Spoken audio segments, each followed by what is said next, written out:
ठीक है, यहाँ पे हेडिंग डाली है इलेक्ट्रोथर्मिक इंस्ट्रूमेंट। तो आज यहाँ पे देखेंगे इलेक्ट्रोथर्मिक इंस्ट्रूमेंट। तो इलेक्ट्रोथर्मिक इंस्ट्रूमेंट का मतलब क्या होता है? तो इसका मतलब है वे इंस्ट्रूमेंट जो करंट के हीटिंग इफेक्ट पर वर्क करते हैं। ठीक है, तो जो इंस्ट्रूमेंट करंट के हीटिंग इफेक्ट पर वर्क करते हैं उनको क्या बोलते हैं? इलेक्ट्रोथर्मिक इंस्ट्रूमेंट। ठीक, अब यहाँ पे ये जो इंस्ट्रूमेंट होते हैं इनका यूज नॉर्मली हम काय के लिए करते हैं?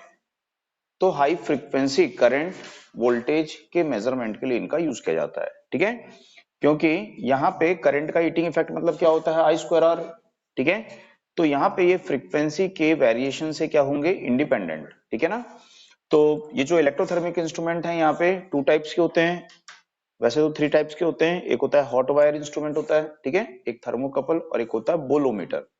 तो यहाँ पे नॉर्मली हम हॉट वायर और जो थर्मोकपल इंस्ट्रूमेंट है उसी को देखेंगे, बोलोमीटर जो है उसको हम यहाँ पे नहीं देखेंगे। ठीक है, तो पहले इसमें नोट करिएगा इलेक्ट्रोथर्मिक में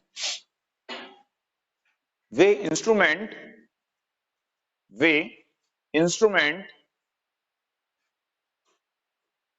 जो करंट के हीटिंग इफेक्ट पर वर्क करते हैं। वे इंस्ट्रूमेंट जो करंट के हीटिंग इफेक्ट पर वर्क करते हैं इलेक्ट्रोथर्मिक इंस्ट्रूमेंट कहलाते हैं। इलेक्ट्रोथर्मिक इंस्ट्रूमेंट कहलाते हैं।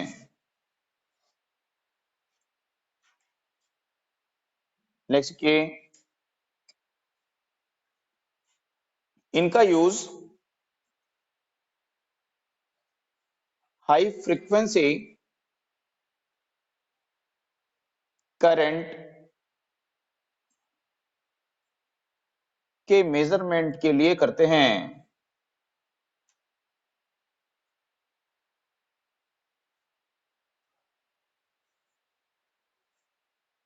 क्योंकि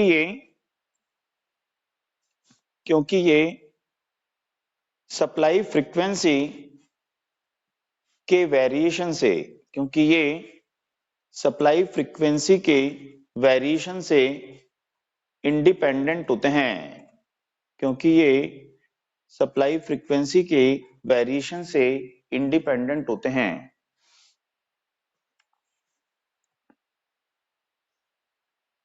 ये थ्री टाइप्स के होते हैं।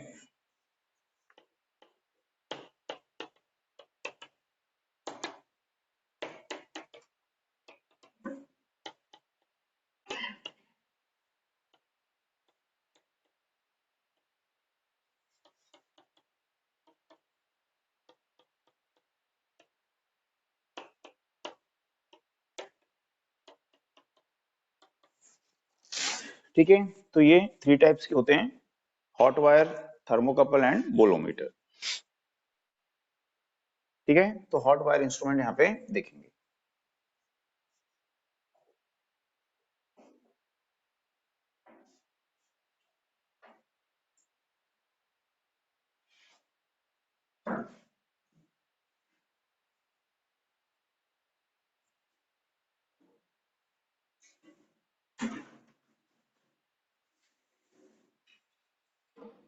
ठीक है, तो हॉट वायर इंस्ट्रूमेंट में क्या करते हैं? यहाँ पे ये टू स्क्रू को यहाँ पे फिक्स करते हैं। एक स्क्रू है यहाँ पे ए, दूसरा स्क्रू है बी।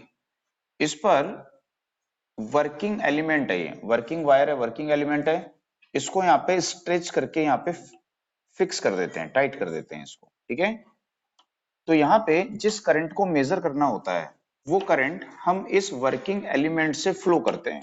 ठीक है, तो ये जो वर्किंग एलिमेंट होता है ये कौन सा वायर होता है? तो ये वर्किंग एलिमेंट यहाँ पे यूज करते हैं प्लेटिनम इरिडियम वायर। ठीक है, तो ये आपको यहाँ पे याद रखना है कि हॉट वायर इंस्ट्रूमेंट में जो वर्किंग एलिमेंट होता है वो कौन सा वायर होता है? तो यहाँ पर जो ये वर्किंग एलिमेंट है, मतलब इसी का मेन कार्य है, यहाँ पे वर्किंग एलिमेंट है ये है प्लेटिनम इरिडियम। ठीक है, तो ये प्लेटिनम इरिडियम वायर यहाँ पे होता है। मटेरियल का वायर यहाँ पे होता है, जिसको हम वर्किंग एलिमेंट यहाँ पे बोलेंगे। ठीक है, अब यहाँ पे क्या होता है, इस प्रकार से मूविंग सिस्टम है ये, इसमें ये एल्यूमिनियम की डिस्क लगा के रखे हैं। ठीक है, अब इसके सेंटर से क्या करेंगे, यहाँ पे एक वायर को कनेक्ट करेंगे। अब ये वर्किंग एलिमेंट नहीं है, मेन आपको प्लेटिनम इरिडियम याद रखना है। ठीक है, अब यहाँ से एक दूसरे वायर को कनेक्ट करते हैं और उसको यहाँ पे एक पॉइंट पर फिक्स कर देते हैं। ठीक है, तो ये जो वायर होता है, ये होता है फॉस्फर ब्रॉन्ज।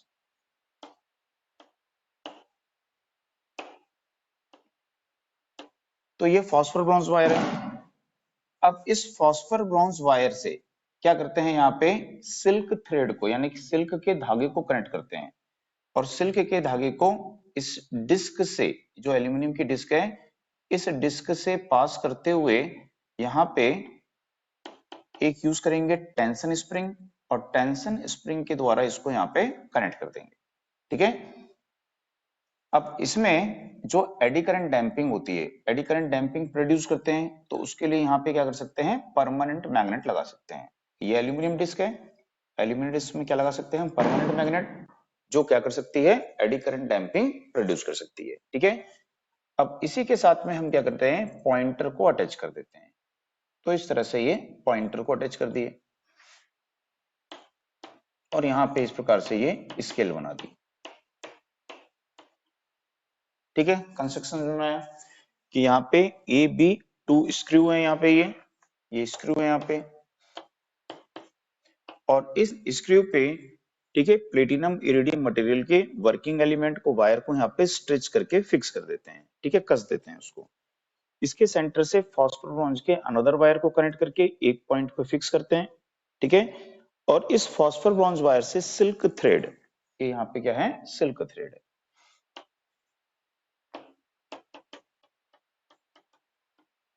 तो यहाँ पे जो ये सिल्क थ्रेड होती है, इस सिल्क थ्रेड को यहाँ पे कनेक्ट करते हैं, और कनेक्ट करके यहाँ पे इस डिस्क से पास करते हैं। ठीक है, तो ये यहाँ पे है एल्यूमिनियम डिस्क।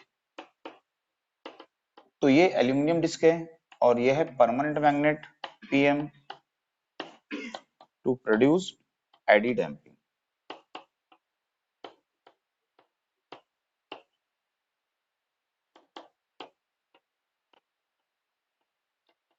तो इस प्रकार से इसका जो कनेक्शन होता है वो यहाँ पे करते हैं। ठीक है,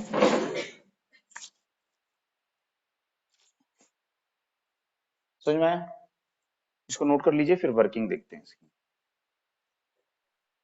ठीक है, तो यहाँ पे अब इसका ऑपरेशन यहाँ पे देखते हैं कि जिस करंट को हमको मेजर करना है, ठीक है, उस करंट को इस प्लेटिनम इरिडियम वायर से फ्लो करते हैं, इससे पास करते हैं। तो जिस करंट को मेजर करना है उसको प्लेटिनम इरिडियम वायर से पास करेंगे। तो जब करंट इससे फ्लो होगी तो ये वायर क्या होगा, यहाँ पे इसमें आई स्क्वायर आर लॉस होगा। इसके कारण क्या प्रोड्यूस्ड होती है, सबको पता है, हीट। इस हीट के कारण ये वायर क्या होगा, एक्सपैंड होगा, फैलेगा, प्रसारित होगा। तो जब ये एक्सपैंड होगा, फैलेगा, प्रसारित होगा, तो इसमें इस प्रकार से क्या आ जाएगा, यहाँ पे सैग आ जाएगा। ठीक है, तो यहाँ पे जो ये सैग आया है, इस सैग के कारण ये फॉस्फर ब्रॉन्ज वायर क्या होगा, लूज हो जाएगा। ठीक है, तो ये फॉस्फर ब्रॉन्ज वायर जब लूज होता है तो ये स्प्रिंग जो है, ये सिल्क थ्रेड को क्या करती है, खींच के रखी हुई है। ठीक है, तो जैसे ही ये फॉस्फर ब्रॉन्ज वायर लूज होता है तो सिल्क थ्रेड को स्प्रिंग खींच के रखी है टेंशन के कारण। तो यहाँ पे इसका जो सैग है इधर पास होता है ना, ये एब्जॉर्ब करता है उसके सैग को, और ये मूविंग सिस्टम यहाँ पे मूव करता है, और हमको यहाँ पे डिफ्लेक्शन प्राप्त हो जाता है। तो इस प्रकार से जो इंस्ट्रूमेंट होता है ये यहाँ पे वर्क करता है। ठीक है, तो सिंपल ऑपरेशन है, कुछ विशेष इसमें नहीं है, कि वायर को सबको पता है। वही चीज बता रहा हूँ। ठीक है, सबको पता है कि वायर क्या होता है, गर्म होता है, और गर्म होने के बाद में क्या होता है, वो फैलता है, फैलने से सैग आ जाता है, सैग के कारण ये क्या करता है, उसको एब्जॉर्ब करता है, सैग को, मूविंग सिस्टम मूव करता है, और हमको यहाँ पे डिफ्लेक्शन प्राप्त हो जाता है। ठीक है, अब ये जो इंस्ट्रूमेंट होता है, इस इंस्ट्रूमेंट की एडवांटेज यहाँ पे क्या होती है, तो ये जो इंस्ट्रूमेंट होता है, ठीक है, ये किस पे वर्क कर रहा है, तो ये करंट के हीटिंग इफेक्ट पर वर्क कर रहा है, यानी कि आई स्क्वायर आर पर वर्क कर रहा है। ठीक है, तो इसमें यहाँ पे फ्रीक्वेंसी का कोई भी कंपोनेंट नहीं है, क्योंकि यहाँ पे क्या है, ये रेजिस्टेंस है। तो रेजिस्टेंस जो होता है सप्लाई फ्रीक्वेंसी के वेरिएशन से क्या होता है, इंडिपेंडेंट होता है ना। तो यहाँ पे जो सप्लाई फ्रीक्वेंसी है एंड वेव शेप जो होता है, ठीक है, तो वेव फॉर्म का जो शेप है, सप्लाई फ्रीक्वेंसी है, इसके वेरिएशन का इसकी रीडिंग पर कोई इफेक्ट नहीं होगा। तो इसकी जो रीडिंग होगी वो सप्लाई फ्रीक्वेंसी और वेव फॉर्म के शेप के वेरिएशन से क्या होगी, इंडिपेंडेंट होगी, ठीक है। दूसरा कि यहाँ पे ये जो है वोल्टेज एंड करंट की कौन सी वैल्यू को मेजर करता है, आरएमएस वैल्यू को मेजर करता है, ठीक है। तीसरा इसका जो कैलिब्रेशन होता है, ठीक है, एसी और डीसी दोनों के लिए कैसा होगा, सेम। इसको हम एसी डीसी दोनों में यूज कर सकते हैं, दोनों के लिए इसका कैलिब्रेशन कैसा होगा, सेम।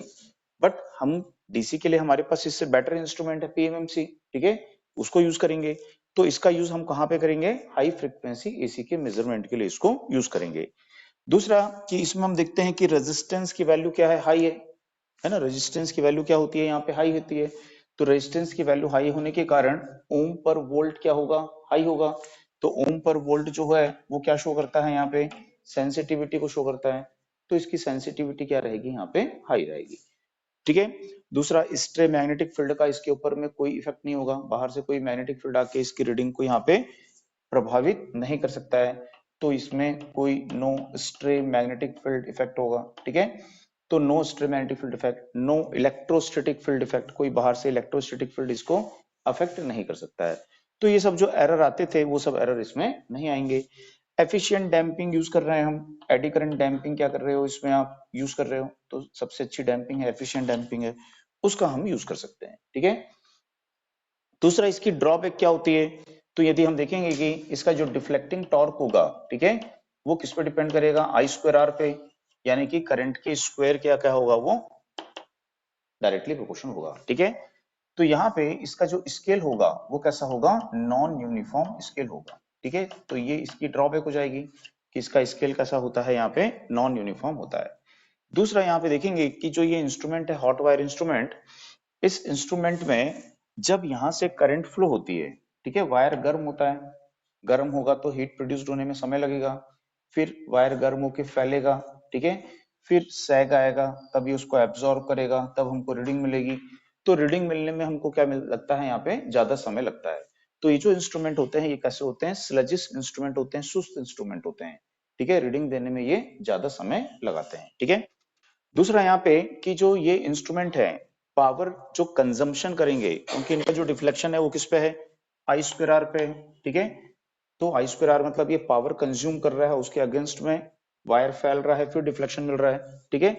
तो हम यहाँ पे देखेंगे कि इसमें जो पावर लॉस होता है या पावर कंजम्पशन होता है, ठीक है, वो क्या होता है, सबसे ज्यादा होता है।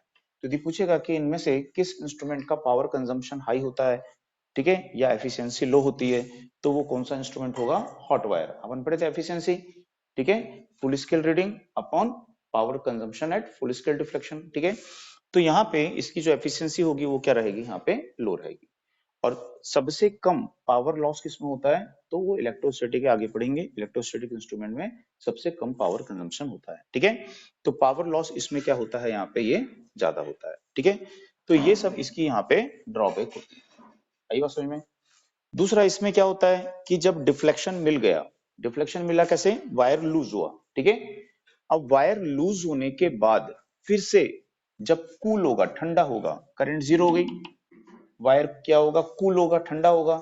तो ठंडा होके इस लूज वायर को वापस अपनी ओल्ड पोजीशन में आ जाना चाहिए, ठीक है, लेकिन ऐसा होता नहीं है। वायर कूल होने के बाद में जब इस प्रकार से वो क्या होता है, श्रिंक होता है। तो यहाँ पे देखेंगे वो इतना लूज रह जाता है, ढीला रह जाता है, ठीक है, वापस अपनी ओल्ड पोजीशन तक वो टाइट नहीं हो पाता है। तो यहाँ पे ये जो पॉइंटर होगा वो यहीं पे आके रुक जाएगा, यहाँ पे आके ऐसा, ठीक है, वो अपनी जीरो पोजीशन पे नहीं आएगा।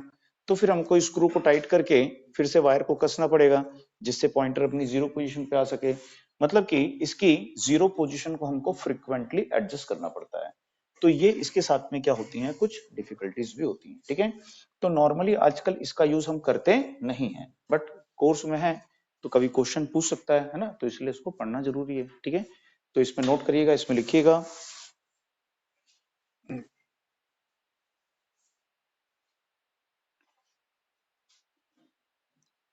उसमें लिखिए कंस्ट्रक्शन में, पहले कंस्ट्रक्शन देख लेते हैं इसका। इसमें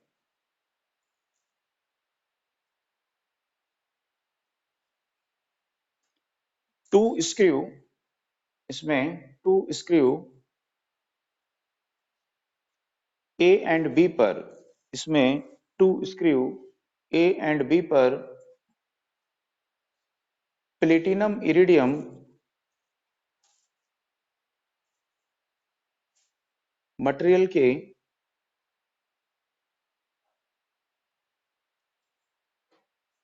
रजिस्टिव वायर, रजिस्टिव वायर को कनेक्ट करते हैं, इसे वर्किंग एलिमेंट कहते हैं, इसे वर्किंग एलिमेंट कहते हैं।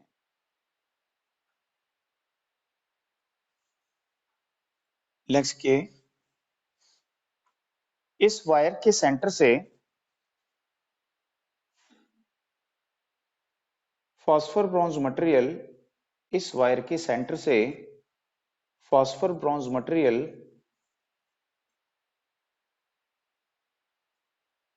के अनदर वायर, दूसरे वायर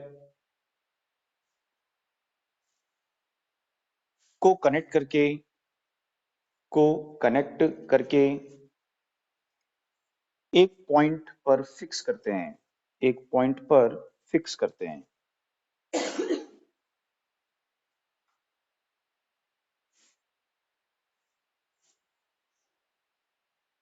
फॉस्फर ब्रॉन्ज वायर से, फॉस्फर ब्रॉन्ज वायर से silk thread, phosphor bronze wire से सिल्क थ्रेड, सिल्क का धागा, सिल्क धागे को, सिल्क थ्रेड को कनेक्ट करके, सिल्क थ्रेड को कनेक्ट करके मूविंग सिस्टम पर लगी हुई एल्यूमिनियम डिस्क, मूविंग सिस्टम पर लगी हुई एल्यूमिनियम डिस्क से पास करते हुए, एल्यूमिनियम डिस्क से पास करते हुए टेंशन स्प्रिंग से कनेक्ट करते हैं, टेंशन स्प्रिंग से कनेक्ट करते हैं, टेंशन स्प्रिंग से कनेक्ट करते हैं। नेक्स्ट के, एडी करंट डैम्पिंग प्रोड्यूस करने के लिए, एडी करंट डैम्पिंग प्रोड्यूस करने के लिए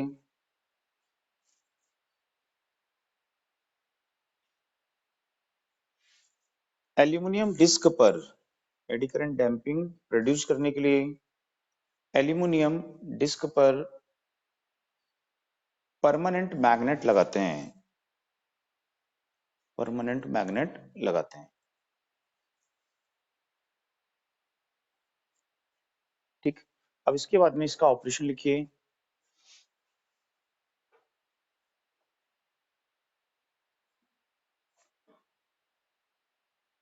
उसमें लिखिए मेजर की जाने वाली करंट, मेजर की जाने वाली करंट, मेजर की जाने वाली करंट को, मेजर की जाने वाली करंट को जब प्लेटिनम इरिडियम वायर से, जब प्लेटिनम इरिडियम वायर से फ्लो करते हैं, प्लेटिनम इरिडियम वायर से फ्लो करते हैं, तो आई स्क्वायर आर इफेक्ट के कारण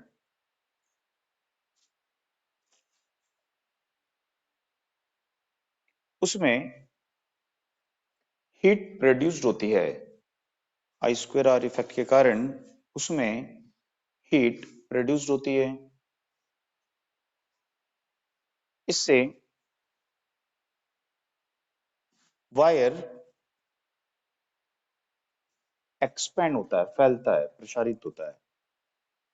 इससे वायर एक्सपैंड होता है, फैलता है, प्रसारित होता है और उसमें सैग आ जाता है, और उसमें सैग आ जाता है।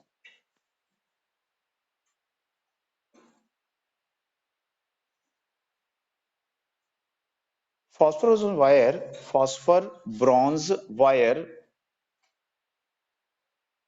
फॉस्फर ब्रॉन्ज वायर इस सैग को एब्जॉर्ब करके, इस सैग को एब्जॉर्ब करके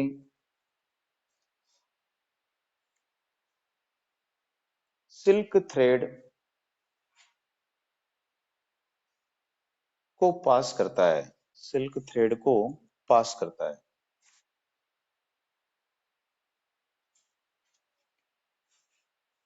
इससे एल्यूमिनियम डिस्क मूव करती है, घूमती है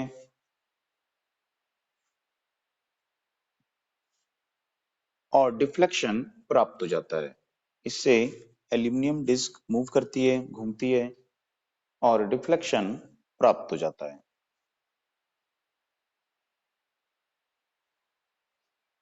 ठीक है, अब उसके बाद में ये लिख लीजिए, इसका डिफ्लेक्टिंग टॉर्क लिख लियो, किसके प्रोपोर्शनल होता है ना, करंट के स्क्वायर के प्रोपोर्शनल रहेगा। ठीक है, अब इसके बाद में इसकी लिखिए एडवांटेज। एडवांटेज क्या होती है इसकी?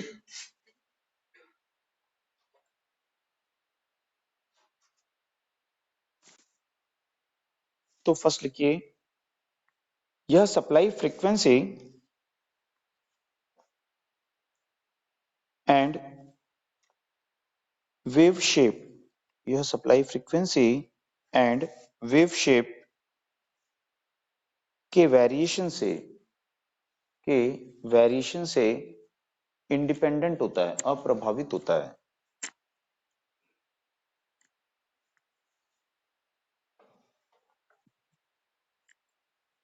ठीक है, सेकंड लिखिए, यह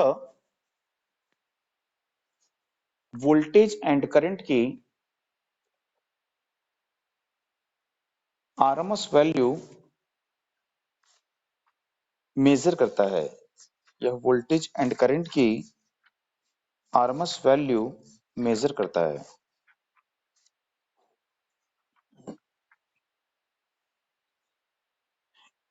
नेक्स्ट देखिए, इसका कैलिब्रेशन, इसका कैलिब्रेशन एसी एंड डीसी दोनों सप्लाई में सेम होता है।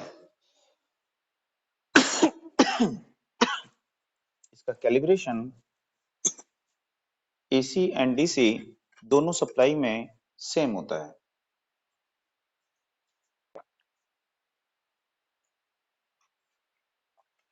उसके बाद में नेक्स्ट देखिए, इसकी सेंसिटिविटी हाई होती है।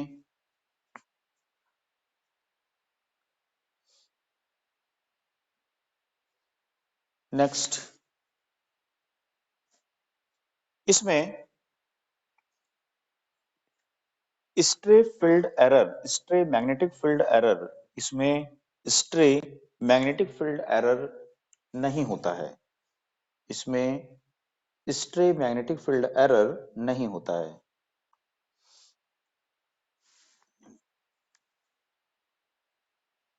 ठीक है, नेक्स्ट के,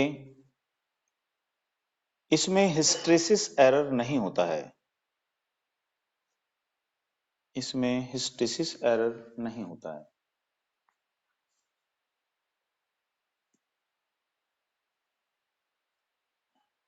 नेक्स्ट के, इसमें एफिशिएंट एडी करंट डैम्पिंग, इसमें एफिशिएंट एडी करंट डैम्पिंग का यूज करते हैं,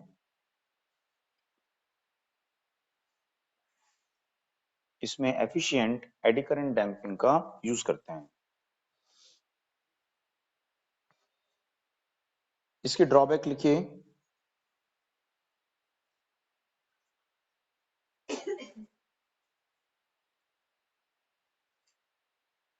फर्स्ट लिखिए ड्रॉबैक में, ये इंस्ट्रूमेंट स्लजिश होते हैं, ये इंस्ट्रूमेंट स्लजिश होते हैं, सुस्त होते हैं, ये इंस्ट्रूमेंट स्लजिश होते हैं, सुस्त होते हैं और रीडिंग देने में ज्यादा समय लगाते हैं। ठीक, नेक्स्ट लिखिए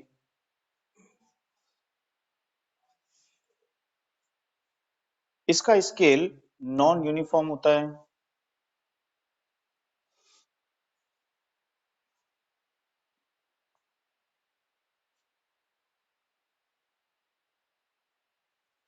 नेक्स्ट, इनका पावर कंजम्पशन, इनका पावर कंजम्पशन हाई सबसे ज्यादा होता है, इनका पावर कंजम्पशन हाई सबसे ज्यादा होता है। नेक्स्ट लिखिए इनमें पॉइंटर की जीरो पोजीशन को, इनमें पॉइंटर की जीरो पोजीशन को फ्रीक्वेंटली यानी बार बार जल्दी जल्दी एडजस्ट करना पड़ता है।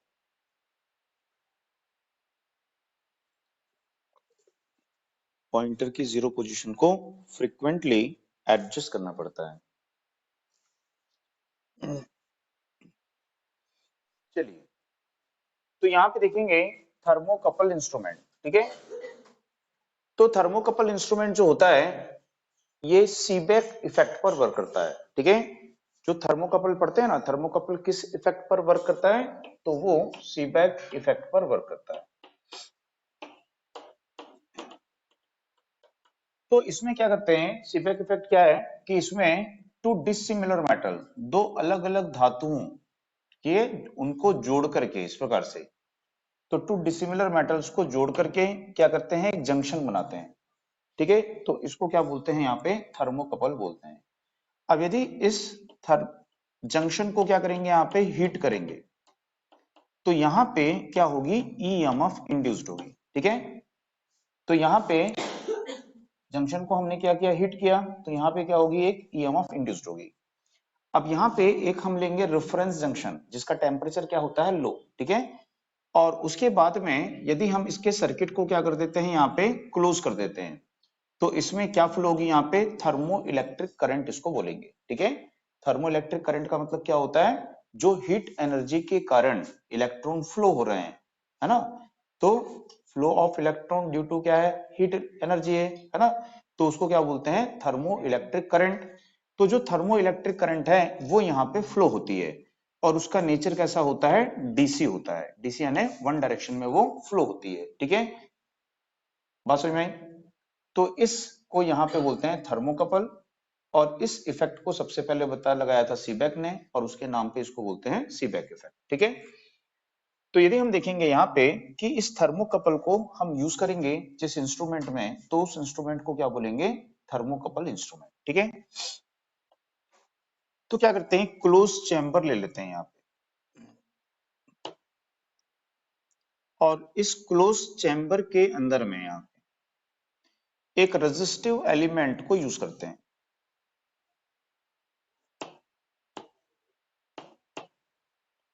अब ये जो रेजिस्टिव एलिमेंट है, ठीक है, ये रेजिस्टिव एलिमेंट यहाँ पे कौन सा होता है, तो ये होता है कंस्टेंटन, यानी कि यूरेका होता है, ठीक है। यूरेका को ही कंस्टेंटन बोलते हैं। तो ये कंस्टेंटन वायर है, कंस्टेंटन रेजिस्टिव एलिमेंट है, ठीक है। तो कंस्टेंटन जो होता है हमको पता है इनका टेम्परेचर कोएफिशिएंट ऑफ रेजिस्टेंस क्या होता है, नेग्लिजिबल होता है। तो टेम्परेचर वेरिएशन से इनके रेजिस्टेंस में वेरिएशन नहीं होगा, इसलिए इनको यहाँ पे यूज करते हैं, ठीक है। अब इस क्लोज चैम्बर में क्या करेंगे, इसके साथ में हम एक थर्मोकपल को यहाँ पे रख देंगे। तो ये थर्मोकपल है और थर्मोकपल का जो कनेक्शन है वो हम यहाँ पे कर देंगे एक पीएमएमसी इंस्ट्रूमेंट से। पीएमसी इंस्ट्रूमेंट क्या मेजर करता है, डीसी करंट, और थर्मोकपल का आउटपुट भी क्या होता है, डीसी करंट होती है। तो इसलिए थर्मोकपल के आउटपुट को हम पीएमएमसी इंस्ट्रूमेंट के द्वारा मेजर करेंगे। ठीक है, तो यहाँ पे हम देखते हैं कि ये जो इंस्ट्रूमेंट होता है, ठीक है, ये आपका हो गया थर्मोकपल। तो ये जो इंस्ट्रूमेंट होता है, इस इंस्ट्रूमेंट को क्या बोलते हैं? थर्मोकपल इंस्ट्रूमेंट बोलते हैं। ठीक है, अब यदि हम देखें कि यहाँ पे थर्मोकपल इंस्ट्रूमेंट का हम यूज काय के लिए करते हैं, तो हाई फ्रीक्वेंसी एसी करंट के मेजरमेंट के लिए इसका यूज किया जाता है। तो यहाँ पे 20 मेगाहर्ट्ज से 500 मेगाहर्ट्ज इतनी हाई फ्रीक्वेंसी की करंट को हम इसके द्वारा मेजर कर सकते हैं। ठीक है, तो जब इतनी हाई वैल्यू, इतनी हाई फ्रीक्वेंसी की करंट हमको कहाँ मिलेगी?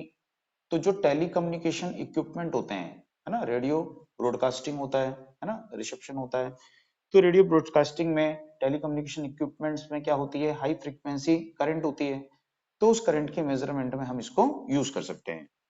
तो यहाँ पे देखेंगे कि जब हाई फ्रीक्वेंसी एसी करंट इस कंस्टेंट एंड रेजिस्टिव एलिमेंट से फ्लो होगी, ठीक है, तो इस रेजिस्टेंस में क्या करेगी वो? यहाँ पे आई स्क्वायर आर लॉस करेगी, और इस लॉस के कारण यहाँ पे क्या प्रोड्यूस हो जाएगी? ठीक, अब इस हीट के, ये हीट जाएगी कहाँ? तो ये हीट जो है हम यूज करते हैं इस थर्मोकपल के जंक्शन को गर्म करने के लिए, उसको हीट करने के लिए।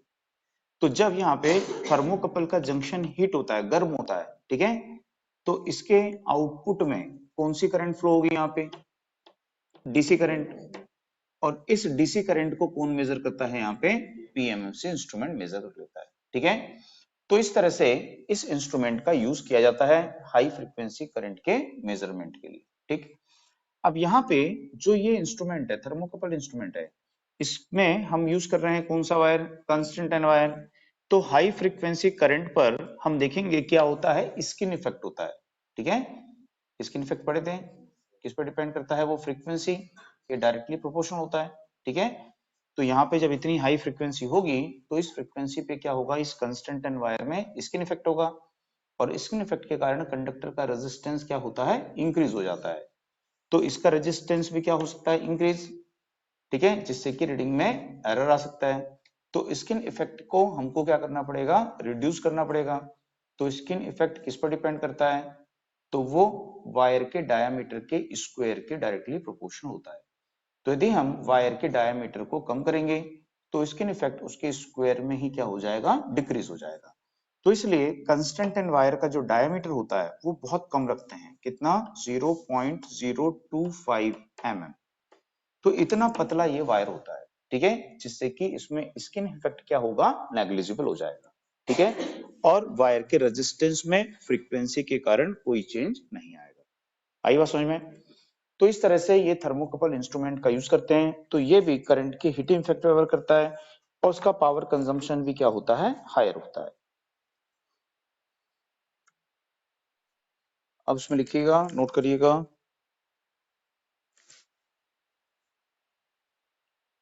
यह इंस्ट्रूमेंट यह इंस्ट्रूमेंट सीबेक इफेक्ट पर वर्क करता है। यह इंस्ट्रूमेंट सीबेक इफेक्ट पर वर्क करता है।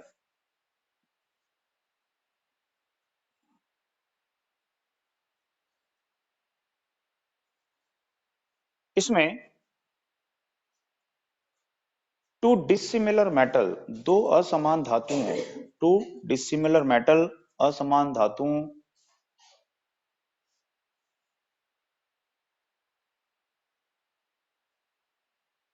Bismuth and antimony, bismuth and antimony,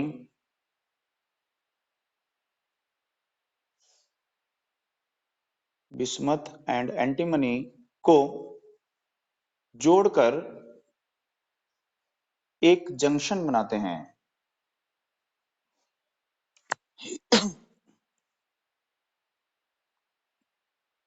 इसे थर्मोकपल कहते हैं।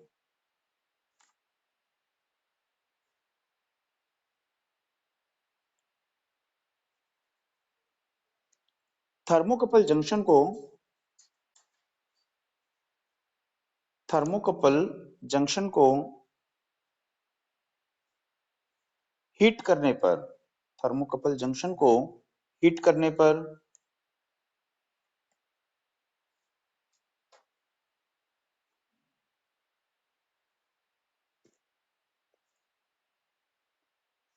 उसमें थर्मो इलेक्ट्रिक ईएमएफ इंड्यूस्ड होती है, उसमें थर्मो इलेक्ट्रिक ईएमएफ इंड्यूस्ड होती है और डीसी करंट सर्कुलेट होती है, और डीसी करंट सर्कुलेट होती है।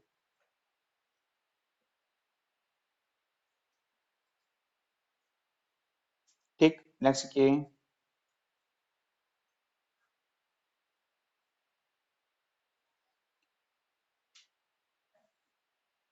इस इंस्ट्रूमेंट में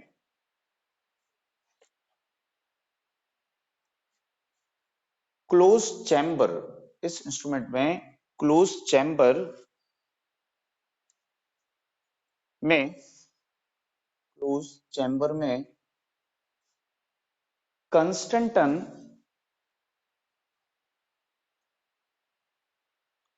रेजिस्टिव एलिमेंट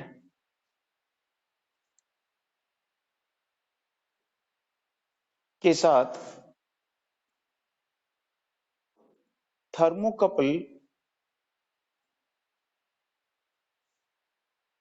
को प्लेस करके, थर्मोकपल को रख करके उसके टर्मिनल पर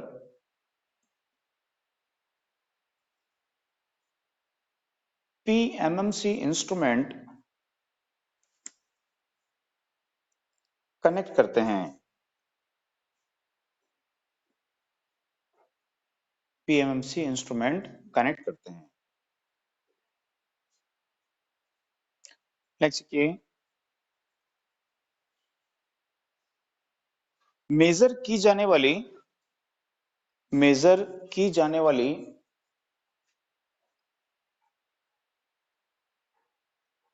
हाई फ्रीक्वेंसी, मेजर की जाने वाली high frequency AC current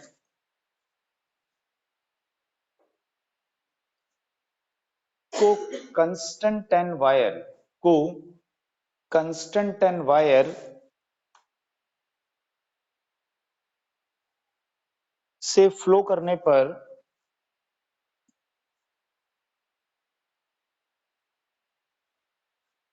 I square are effect के कारण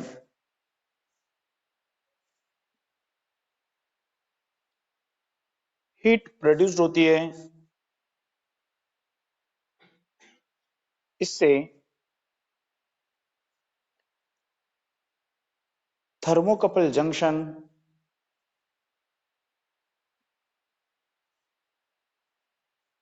इससे थर्मोकपल जंक्शन गर्म होता है,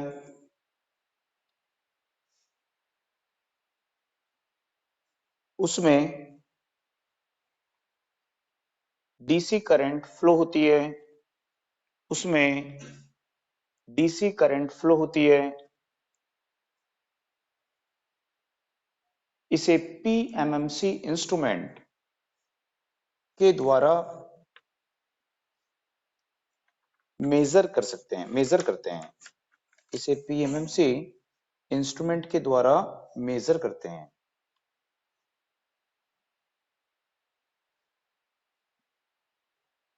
ठीक है, नेक्स्ट के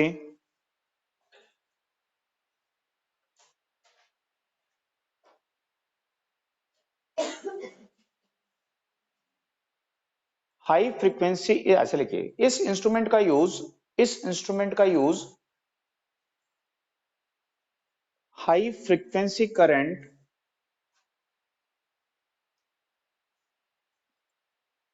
इस इंस्ट्रूमेंट का use high frequency current 20 megahertz से 500 मेगाहर्ट्ज, 20 मेगाहर्ट्ज से 500 मेगाहर्ट्ज तक को मेजर करने के लिए, तक को मेजर करने के लिए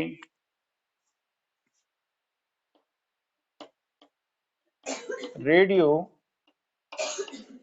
ब्रॉडकास्टिंग एंड टेलीकम्युनिकेशन नेटवर्क आदि में करते हैं, टेलीकम्युनिकेशन नेटवर्क आदि में करते हैं। ठीक है, अब इसकी एडवांटेज लिखिए अलग से।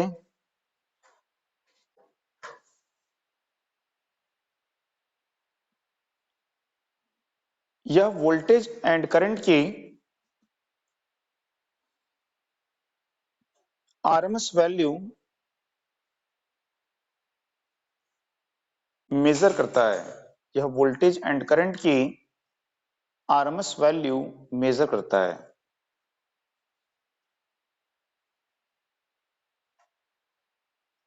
नेक्स्ट, यह स्ट्रे मैग्नेटिक फील्ड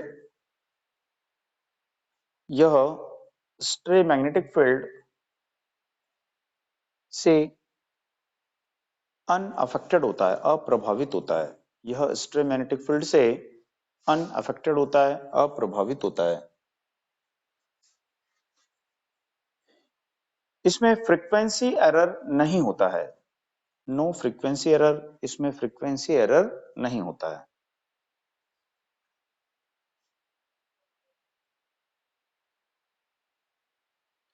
नेक्स्ट देखिए, इसकी सेंसिटिविटी हाई होती है।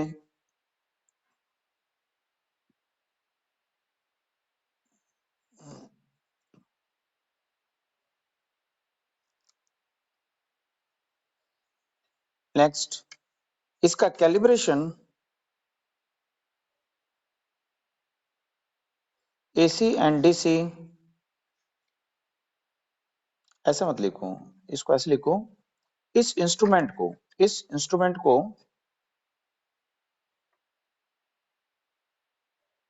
पोटेंशियोमीटर आदि को कैलिब्रेट करने के लिए करते हैं, पोटेंशियोमीटर आदि को कैलिब्रेट करने के लिए करते हैं। ठीक है, तो ये इसकी यहाँ पे एडवांटेज होती है।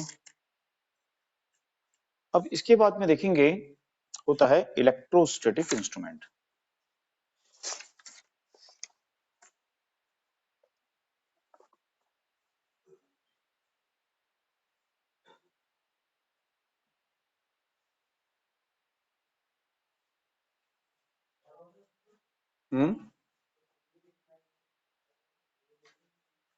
बोलोमीटर जो है वो इंस्ट्रूमेंट हम यहाँ पे यूज करते नहीं है ना।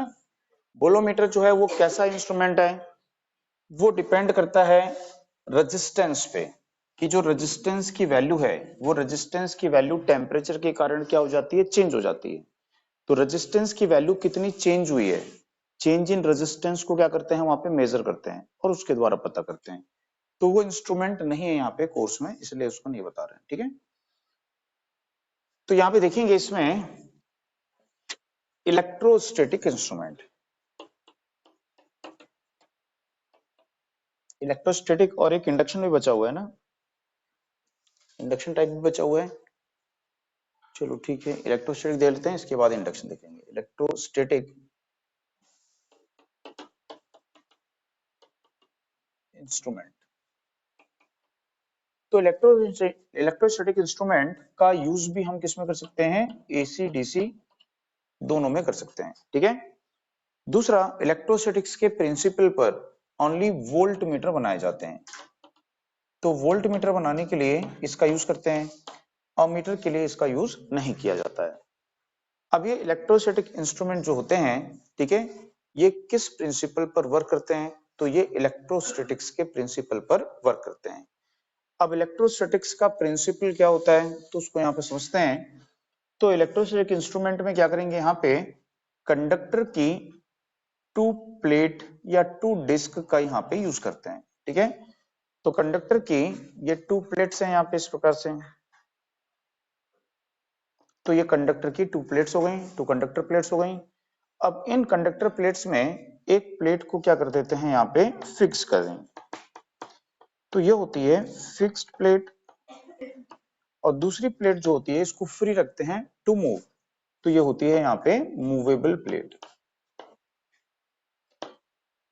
तो इस प्रकार से कंडक्टर की टू प्लेट्स का यूज करते हैं, वन फिक्स्ड एंड अदर होती है मूवेबल प्लेट। ठीक, अब इन दोनों प्लेट्स से टू टर्मिनल्स कनेक्ट करके बाहर निकालेंगे और यहां पर क्या करेंगे, पोटेंशियल डिफरेंस अप्लाई करेंगे। तो जब हम यहाँ पे पोटेंशियल डिफरेंस अप्लाई करेंगे तो कोई एक टर्मिनल पॉजिटिव होगा और दूसरा टर्मिनल क्या होगा, नेगेटिव होगा। तो जब हम यहाँ पे देखते हैं कि टू कंडक्टर प्लेट्स हैं तो इनके बीच में मीडियम क्या है, तो इनके बीच का जो मीडियम है वो है एयर।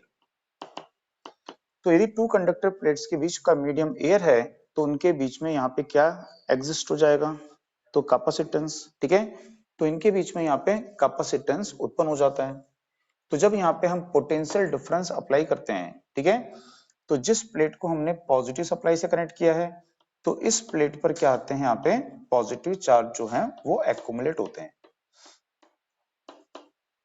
और सिमिलरली जो सेकंड प्लेट है उस पे क्या होते हैं, यहाँ पे ये नेगेटिव चार्ज। ठीक, अब यहाँ पे ये जो चार्ज होते हैं ये किस पे डिपेंड करते हैं, वोल्टेज पर। जितनी हाई वोल्टेज होगी उतना मैग्नीट्यूड ऑफ चार्ज भी क्या होगा, हायर होगा। तो जब हम वोल्टेज की वैल्यू को इंक्रीज करते हैं तो यहाँ पे जो अमाउंट ऑफ चार्ज है वो इंक्रीज होने लगता है। ठीक है, तो ये जो अमाउंट ऑफ चार्ज है वो यहाँ पे क्या होगा, इंक्रीज हो जाएगा।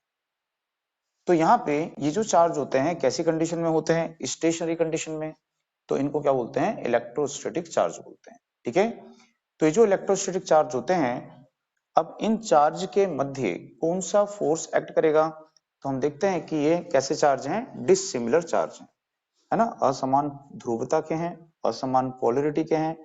तो इनके बीच में कौन सा फोर्स एक्ट करेगा, यहाँ पे अट्रैक्शन फोर्स एक्ट करेगा। तो जब अट्रैक्शन फोर्स एक्ट करेगा तो फिक्स प्लेट तो फिक्स्ड है, ये अपनी पोजीशन से मूव नहीं कर सकती है, बट ये मूवेबल प्लेट है तो ये अपनी पोजीशन से डिस्प्लेस्ड होगी। तो ये अपनी पोजीशन से यहाँ पे क्या होगी, इस प्रकार से डिस्प्लेस्ड हो जाएगी। तो इसका जो ये डिस्प्लेसमेंट है, ठीक है, ये किस पे डिपेंड करेगा, चार्ज के अमाउंट पे। और चार्ज का अमाउंट किस पे डिपेंड करेगा, वोल्टेज पे। तो हम बोल सकते हैं कि इसका जो डिफ्लेक्शन होगा वो किस पे डिपेंड करेगा, वोल्टेज पे डिपेंड करेगा। ठीक है, तो यहाँ पे जो प्लेट का डिफ्लेक्शन होता है, ये प्लेट का डिफ्लेक्शन या प्लेट का डिस्प्लेसमेंट वो किस पे डिपेंड करता है, वोल्टेज पे डिपेंड करता है। ठीक है, तो यहाँ पे कितना ये डिस्प्लेस्ड हुई है अपनी पोजीशन से, ठीक है, तो वो हमको किसकी वैल्यू को शो करेगा, वोल्टेज की वैल्यू। ठीक है ना, तो इस तरह से जो इंस्ट्रूमेंट होते हैं ये इलेक्ट्रोस्टैटिक्स के प्रिंसिपल पर ये वर्क करते हैं।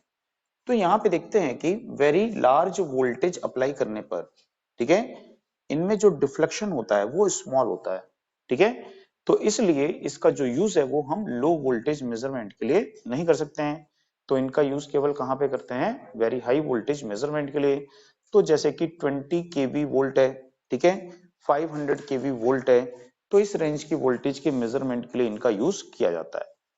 बट इनको जो है कॉमर्शियली यूज नहीं करते हैं, इनका यूज कहाँ करते हैं, लैबोरेटरीज रिसर्च वर्क में ही इनका यूज किया जाता है। ठीक है, कहीं आपको पैनल वगैरह में लगे हुए दिखाई नहीं देंगे। ठीक है, तो ये टू टाइप्स के होते हैं, एक होती है यहाँ पे क्वाड्रेंट टाइप और दूसरा होता है अट्रैक्टेड डिस्क टाइप। ठीक है, तो टू टाइप्स के यहाँ पे होते हैं, तो किसी भी एक को देख लेंगे यहाँ पे इनका ऑपरेशन कैसा होता है। पहले इसको नोट कर लीजिए डायग्राम को, इसका प्रिंसिपल पहले लिख लेते हैं फिर आगे देखते हैं। इसमें हो गया नोट कर लिए, अब इसमें लिखिए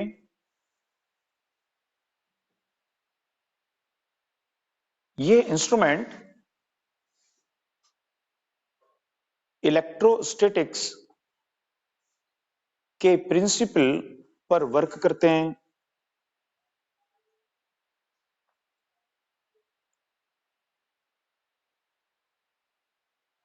ये इंस्ट्रूमेंट इलेक्ट्रोस्टैटिक्स के प्रिंसिपल पर वर्क करते हैं। इनमें टू कंडक्टर प्लेट्स को इनमें टू कंडक्टर प्लेट्स को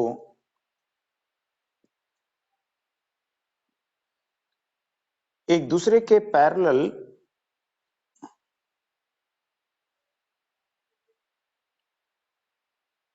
प्लेस करके टू कंडक्टर प्लेट्स को एक दूसरे के पैरेलल प्लेस करके वन प्लेट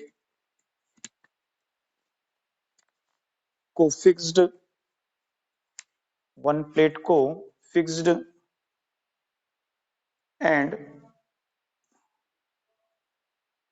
अदर प्लेट को मूवेबल रखते हैं। वन प्लेट को फिक्स्ड एंड अदर को मूवेबल रखते हैं।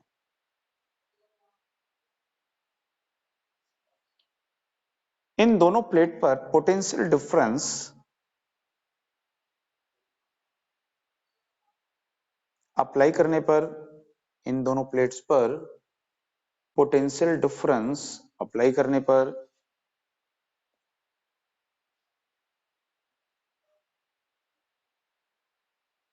इन पर अपोजिट पोलैरिटी के चार्ज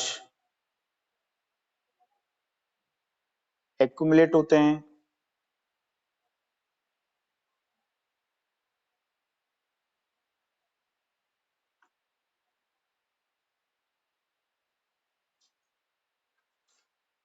इन चार्ज के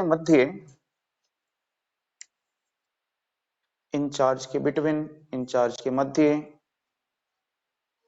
अट्रैक्शन फोर्स एक्ट करता है, अट्रैक्शन फोर्स कार्य करता है।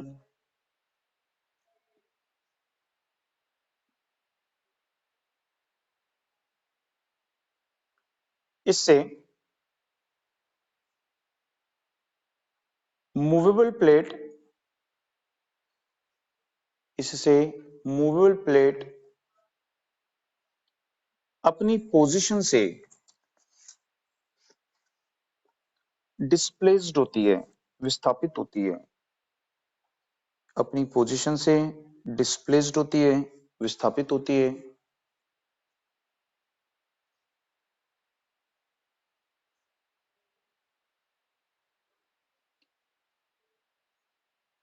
अमाउंट ऑफ डिस्प्लेसमेंट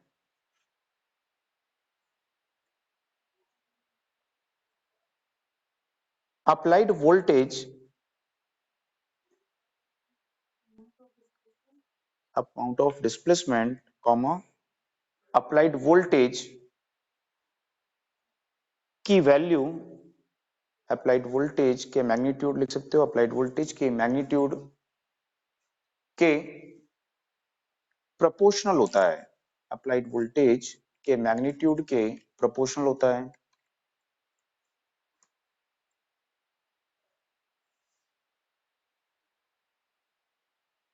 ठीक है, अब उसके बाद में पैराग्राफ चेंज करके लिखिए। वेरी लार्ज वोल्टेज अप्लाई करने पर, वेरी लार्ज वोल्टेज अप्लाई करने पर स्मॉल डिस्प्लेसमेंट प्राप्त होता है। वेरी लार्ज वोल्टेज अप्लाई करने पर स्मॉल डिस्प्लेसमेंट प्राप्त होता है। इसलिए ये इंस्ट्रूमेंट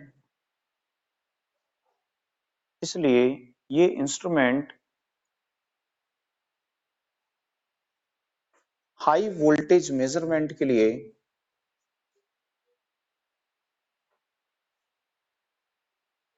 यूज किए जाते हैं।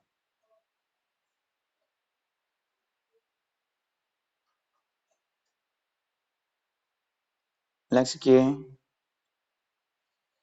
इन्हें कॉमर्शियली यूज नहीं करते हैं, इन्हें कॉमर्शियली यूज नहीं करते हैं।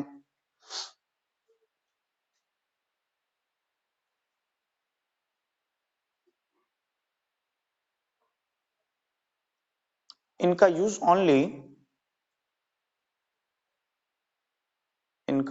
Only research work and laboratories में करते हैं। इनका use only research work and laboratories में करते हैं।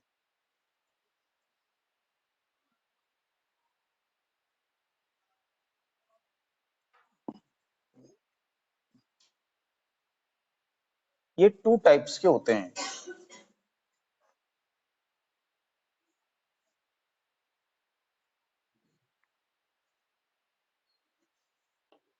एक होता है क्वाड्रेंट टाइप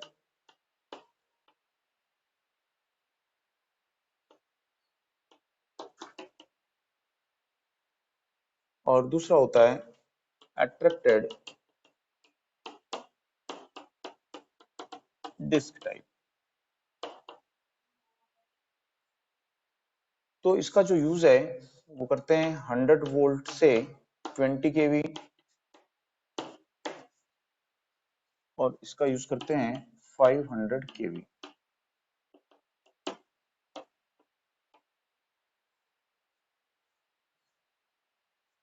ठीक है, तो यहाँ पे देखते हैं कि क्वाड्रेंट टाइप इंस्ट्रूमेंट कैसा होता है। तो क्वाड्रेंट टाइप इंस्ट्रूमेंट में क्या करते हैं, क्वाड्रेंट टाइप डिस्क का यूज करते हैं। ठीक है, कि जैसे ये हमारी एक डिस्क है, अब इस डिस्क का 1/4 क्या कहलाता है, इसका एक क्वाड्रेंट कहलाता है। ठीक है, तो यहाँ पे 1/4 ऑफ डिस्क को यहाँ पे यूज करते हैं, जिसको क्या बोलते हैं हम, क्वाड्रेंट बोलते हैं। ठीक है, तो इस तरह से यहाँ पे देखेंगे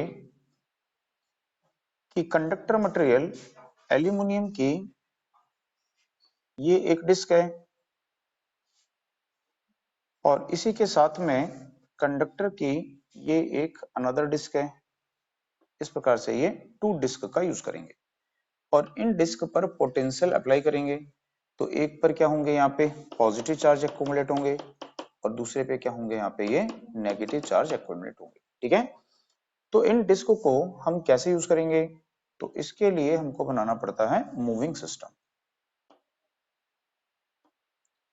तो इस प्रकार से ये हमारा मूविंग सिस्टम होगा और इस मूविंग सिस्टम पर इन डिस्क को हम यहाँ पे प्लेस कर देंगे।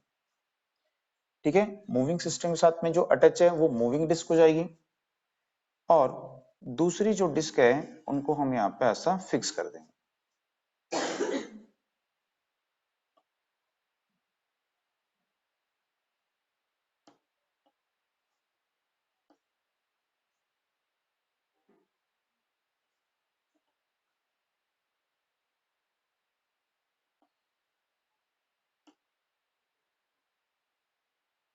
तो इस प्रकार से डिस्क को हमने यहाँ पे फिक्स कर दिया। इसके साथ में हम पॉइंटर को अटैच कर देंगे, स्केल यहाँ पे हम बना सकते हैं इसका। ठीक है, अब यदि हमें कंट्रोलिंग टॉर्क प्रोड्यूस करना है तो हम यहाँ पे स्प्रिंग का यूज कर सकते हैं, स्प्रिंग कंट्रोल यूज कर सकते हैं।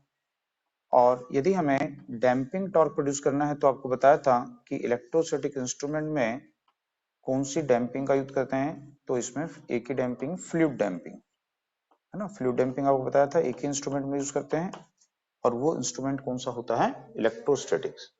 तो यहाँ पे ये फ्लूइड डैम्पिंग का यूज करेंगे।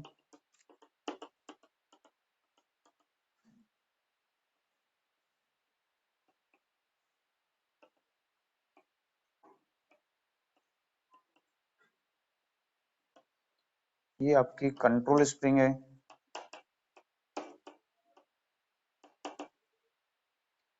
अब ये जो डिस्क होती हैं इनको यहाँ पे इस प्रकार से इंटरकनेक्ट कर देंगे। ये कनेक्ट है ऊपर में। अब जिस वोल्टेज को या करंट को हमको मेजर करना है, ठीक है, तो वो वोल्टेज जो है यहाँ पे इनको अप्लाई करेंगे। तो जिस वोल्टेज को हमको मेजर करना है वो वोल्टेज हम यहाँ पे अप्लाई करेंगे। तो जब हम यहाँ पे वोल्टेज अप्लाई करेंगे तो इस डिस्क पे यहाँ पे पॉजिटिव चार्ज एक्यूमुलेट होंगे यहाँ पे।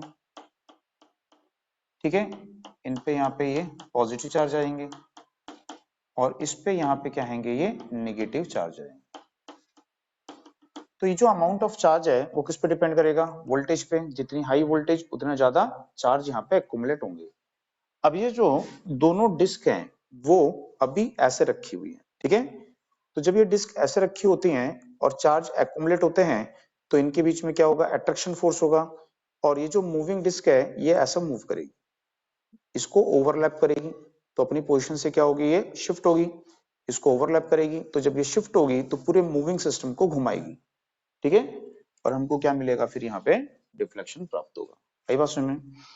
तो इसका जो डिफ्लेक्शन होता है यानी कि इसका जो डिफ्लेक्टिंग टॉर्क होता है वो डिफ्लेक्टिंग टॉर्क किस पर डिपेंड करता है, तो डिफ्लेक्टिंग टॉर्क डिपेंड करता है half of square of voltage. तो अप्लाइड वोल्टेज के स्क्वायर के क्या होता है, डायरेक्टली प्रोपोर्शनल होता है, ठीक है। दूसरा कि जब इसकी पोजीशन, इसका एंगुलर पोजीशन चेंज होगी तो प्लेट एक दूसरे को क्या करेगी, ओवरलैप करेगी। तो ओवरलैप करेगी तो उसके कैपेसिटेंस की वैल्यू में क्या आएगा, चेंज, ठीक है। तो यहाँ पे चेंज इन कैपेसिटेंस होता है due to change in deflecting angle, ठीक है। तो रेट ऑफ चेंज ऑफ क्या होता है यहाँ पे, कैपेसिटेंस, तो उस पर भी डिफ्लेक्टिंग टॉर्क डिपेंड करता है, ठीक है। कंट्रोलिंग के लिए क्या यूज किए हमने, स्प्रिंग का। तो कंट्रोलिंग जो होगा वो थीटा के प्रोपोर्शनल होगा, डिफ्लेक्शन एंगल, ठीक है। तो जब दोनों टॉर्क क्या होंगे यहाँ पे इक्वल, तो पॉइंटर होता है स्टेशनरी, तो उस समय इसका डिफ्लेक्शन एंगल जो होगा वो half of square of voltage into क्या होगा, डीसी अपॉन डी थीटा होगा।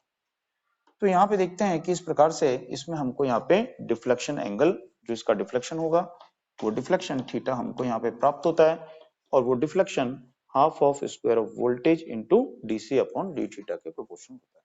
आई बात समझ में। तो इसका स्केल भी कैसा होगा, नॉन यूनिफॉर्म। तो जितने भी अभी तक इंस्ट्रूमेंट देखे हैं सभी का स्केल कैसा होता है, नॉन यूनिफॉर्म एक्सेप्ट पीएमएमसी, ठीक है। वीडियो डिस्कनेक्ट होने वाला है, इसका स्क्रीनशॉट ले लो ऑनलाइन स्टूडेंट।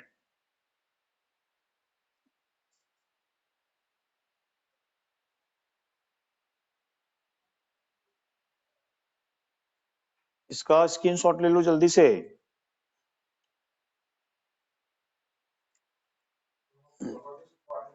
हम्म दोनों क्वाड्रेंट टाइप है।